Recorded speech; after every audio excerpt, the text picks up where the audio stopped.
Hello guys, welcome back to my channel.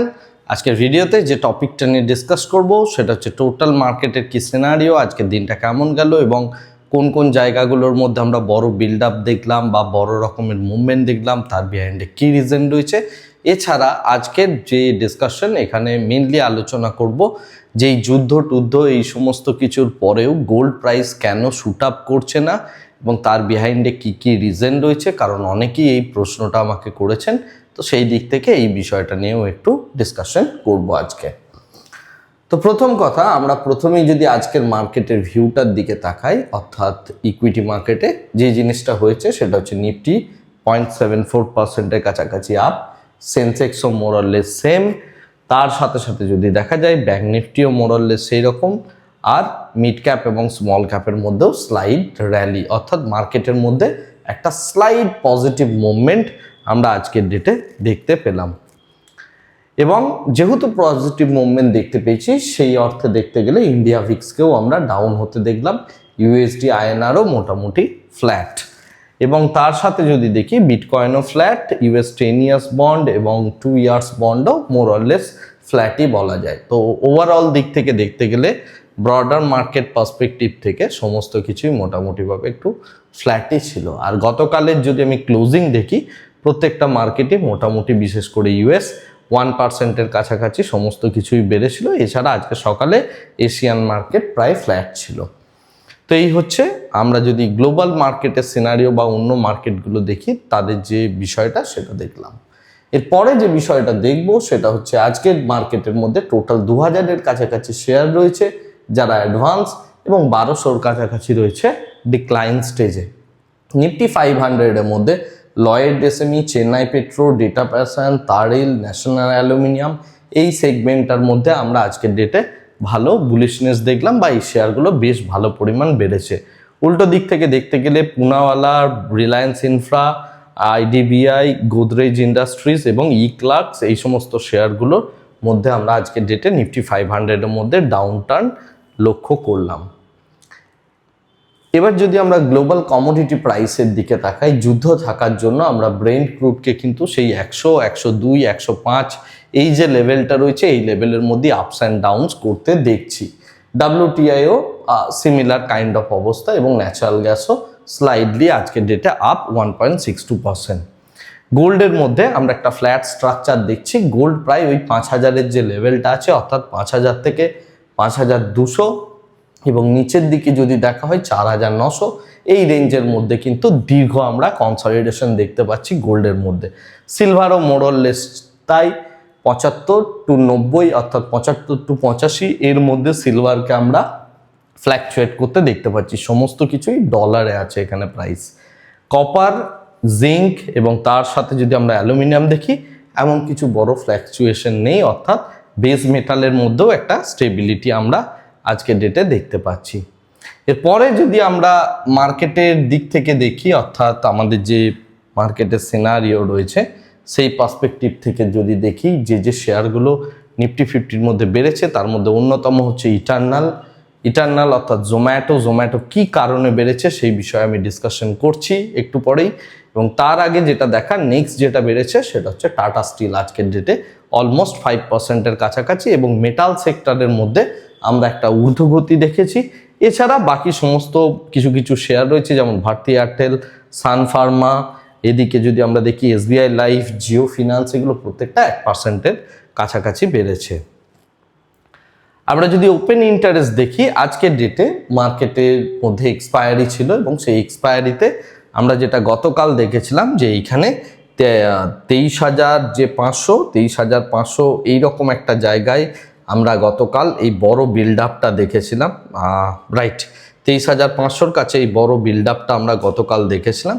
But তাছাড়া বাদবাকি সমস্ত জায়গাগুলোতে মোটামুটি উইক আমরা রেজিস্ট্যান্স দেখেছিলাম, আর উল্টো দিকে 23,000-এর কাছে স্ট্রং সাপোর্ট আমরা গতকাল দেখেছিলাম। তো সেই সেন্সে এই জাস্ট একটা উইক রেজিস্ট্যান্সকে মার্কেট ক্রস করলো, অর্থাৎ 23,500-কে জাস্ট আজকের ডেটে ক্রস করলো। ইনিশিয়ালি সকালের দিকে 23,500 থেকেই একটা রিজেকশন এলো, এবং তারপরে ওখানে গিয়ে যখন এই বিল্ড আপটা সম্পূর্ণ হলো, অর্থাৎ এই যে পোর্শনটা দেখতে পাচ্ছি এই টাইপের সিনারিও যখন তৈরি হলো, তারপরে গিয়ে আবার মানে এই 500 যে লেভেলটা সেটাকে ব্রেক করে টপকে মার্কেট গিয়ে জাস্ট 500 একটু উপরে গিয়ে ক্লোজ হলো আজকের ডেটে। এবং নেক্সট উইকের জন্য আমরা যেটা দেখতে পাচ্ছি 24,000 অবধি, 24,000 একটা বড় রেজিস্ট্যান্স। তার আগে এই যে লেভেলটা, এই লেভেলটার মধ্যে কিন্তু কোনো রেজিস্ট্যান্স, সেই অর্থে সিগনিফিকেন্ট রেজিস্ট্যান্স আমরা দেখতে পাচ্ছি না। যেহেতু আজকের ডেটে এক্সপায়ারি হয়েছে, আগামীকাল সকালে যদি এই জায়গাগুলোর মধ্যে কোনো রেজিস্ট্যান্স তৈরি হয় তাহলেই এখান থেকে কিন্তু মার্কেট নিচের দিকে যাবে। আদারওয়াইজ মার্কেট এখানে হয় কনসলিডেশন করবে বা 24,000 অবধি মোটামুটি যাওয়ার রাস্তাটা তৈরি ওপেন ইন্টারেস্ট অনুযায়ী আজকের ডেটে। বাট আগামীকাল সকালের সিচুয়েশন কিন্তু এখানে চেঞ্জ হতে পারে বেসড অন আজকের জিওপলিটিক্যাল সিনারিও, অর্থাৎ আজকের রাত্রে ইউএস মার্কেট, আগামীকাল সকালের গ্লোবাল মার্কেট এবং তার সাথে কমোডিটি প্রাইস। এনিওয়ে, এরপরে যদি আমরা দেখি টোটাল সেক্টর অ্যান্ড সেগমেন্ট এই বিষয়টার দিকে, তাহলে মেটালস অ্যান্ড মাইনিং এর মধ্যে ভালো রকমের আজকের ডেটে বিল্ড আপ হয়েছে। এছাড়া আমরা যদি দেখি অটোমোবাইলসের মধ্যেও স্লাইড বিল্ড আপ হয়েছে। আর ফুড বেভারেজ টোবাকো এইটার মধ্যে আমরা স্লাইডলি একটু মানে কি বলবো যে শর্ট বিল্ড আপ এক্স্যাক্টলি বলা যায় না, কারণ এখানে বড় প্রাইস ফ্ল্যাকচুয়েশন বা ওয়াই ফ্ল্যাকচুয়েশনস নেই, বাট শর্টের দিকেই বলা যেতে পারে। ওকে, এরপরে আমি আসছি আজকে ডেটের যে টপিক, যে এই যে যুদ্ধ ইত্যাদি হচ্ছে তার প্রভাবে আমাদের গোল্ড প্রাইস শুট আপ করার কথা, এটা আমরা অনেকেই ভাবছিলাম, কিন্তু গোল্ড প্রাইস কেন শুট আপ করেনি বা একই জায়গার মধ্যে কনস্ট্যান্টলি কনসলিডেট হচ্ছে, তার বিহাইন্ডে যে রিজনগুলো রয়েছে সেগুলো নিয়ে একটু ডিসকাশন করব। প্রথম কথা হচ্ছে 2025-25 যে র্যালিটা হয়েছে, যেখানে গোল্ড প্রাইস অলমোস্ট 90%-এর কাছাকাছি গেইন করেছে, অর্থাৎ টোটাল এই র্যালিটার মধ্যে একটা ফ্যাটিগনেস চলে এসছে। সেকেন্ড যে বিষয়টা ইম্পর্টেন্ট, অয়েল প্রাইস যখন $106 পার ব্যারেল যাচ্ছে, পুরো দুনিয়া যখন অয়েল কেনার জন্য ডলারকে ইউজ করছে এবং সেখানে একটা প্রাইসের একটা বড় শুট আপ হচ্ছে অয়েল অ্যান্ড গ্যাসের মধ্যে, তো সেই জায়গায় ডলারের ডিম্যান্ড কিন্তু হিউজলি বাড়ছে এবং সেই ডিম্যান্ডটা স্ট্রং ইউএস ডলারের যে ডিম্যান্ড সেটা কিন্তু গোল্ড প্রাইসকে নিচের দিকে আনতে হেল্প করছে। তার কারণ হচ্ছে স্ট্রং ইউএস ডলারের যদি ডিম্যান্ড বাড়ে তাহলে আমরা উল্টো দিক থেকে বন্ডের মধ্যেও ডিম্যান্ড দেখতে পাবো, যে কারণে আমরা বন্ড ইল্ডকে লাস্ট দুটো ভিডিও যদি আপনি দেখেন সেই ক্ষেত্রে দেখবেন বন্ড ইল্ডকে কিন্তু আমরা ধীরে ধীরে ডাউন হতে দেখেছি, যেটা আমার এখানে 4 নাম্বার পয়েন্টে লেখা আছে। ওকে, এনিওয়ে, যদি আমরা দেখি যে ট্রেডার্স যারা আছে তারাও এখন গোল্ড নিয়ে অতটা ইন্টারেস্টেড নয়, তারাও ধীরে ধীরে অয়েলেতে শিফট করেছে, কারণ অয়েলের মধ্যে আমরা বড় লেভেলের মোমেন্টাম দেখতে পাচ্ছি। সুতরাং বড় ট্রেডাররা বা বড় ফান্ড হাউসেসরা অয়েল ট্রেড করাতে বেশি মানে এই মুহূর্তে ইন্টারেস্টেড।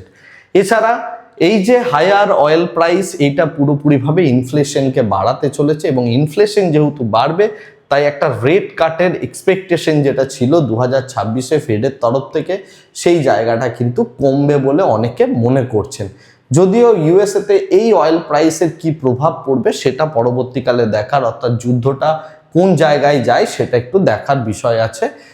বর্তমান দিনে যুদ্ধের কি পরিস্থিতি সেই নিয়ে আমি নেক্সট স্লাইডে আসছি, বা তার আগে এই যে অয়েল প্রাইসের যে বৃদ্ধি, যেটা 2026-এর যে রেট কাটের যে মানে প্রবণতা সেটাকে অনেকটা পরিমাণ কমিয়েছে।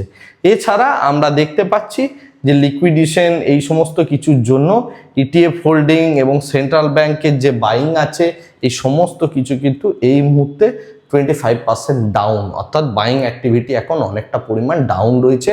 গ্লোবাল ইনফ্লেশন বাড়বে এই সমস্ত কিছু দেখে, তো সেই সমস্ত কিছুর জন্য অ্যাকচুয়ালি গোল্ড প্রাইস আজকের ডেটে কিন্তু শুট আপ করতে পারছে না, বা এই সিনারিওটার মধ্যে কিন্তু গোল্ড প্রাইস শুট আপ করছে না, ওয়্যারাজ একটা কনসলিডেশন স্টেজের মধ্যে দিয়ে রয়েছে।